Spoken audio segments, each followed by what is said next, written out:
आठ आठ आंसू रोना।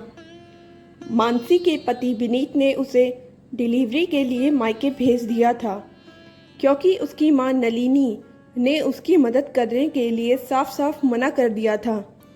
मानसी ने मायके में ही एक सुंदर से बेटे को जन्म दिया। सासू माँ एक बार अपने पोते को देखने आई और चली गई। उसने बहू से एक बार भी नहीं कहा कि बेटा जल्दी से घर आ जा। उन्हें देख ऐसा लगता था कि पोते पर भी उन्हें प्यार नहीं आया। जब से विनीत की शादी हुई है, उसने बहू को चैन से जीने नहीं दिया। विनीत दूसरी जगह नौकरी करता था, वह बस वीकेंड में ही घर आता था। बीच के दिनों में एमएससी बीएड मानसी नौकरानी बनकर रह गई थी। विनीत ने माँ को समझाने का बहुत प्रयास किया, पर वह अपनी करतूतों से बाज नहीं आई। बहू ने पास के ही एक स्कूल पर नौकरी ज्वाइन कर ली, ताकि सास के साथ ज़्यादा समय व्यतीत न करना पड़े। सास नलिनी भी कम नहीं थी, उसने काम वाली बाई को हटा दिया। स्कूल से आकर मानसी को सारे काम करने पड़ते थे। स्कूल के काम अलग से करने पड़ते थे, इसलिए वह स्कूल के कम काम स्कूल पर ही निपटा के आने लगी। इस बीच मानसी माँ बनने वाली थी।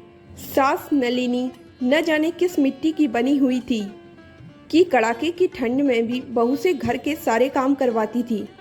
विनीत ने माँ को बहुत समझाकर काम वाली बाई को वापस बुलाना चाहा, पर वह नहीं मानी।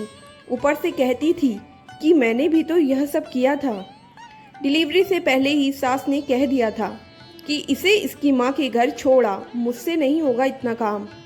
विनीत भी सोचने लगा कि अच्छा ही है, कुछ दिन चैन से रह पाएगी। विनीत ने मानसी से रिज़ाइन करने को कहा और उसे मायके छोड़ आया।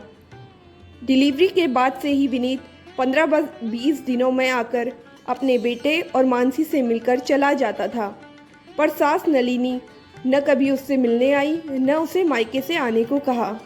करीब 10 महीने तक भी जब नलिनी ने उसे नहीं बुलाया, तो विनीत ने मानसी को मायके से ही स्कूल ज्वाइन करने को कहा और खुद वो 15 दिनों में एक बार मानसी से मिलने उसके मायके जाता था और वीकेंड में माँ नलिनी के पास जाया करता था। आज पता लगा कि सास नलिनी फिसल कर गिर गई है और उसकी रीढ़ की हड्डी टूट गई है।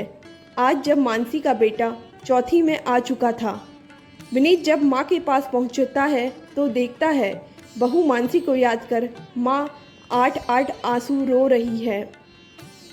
Thanks for watching.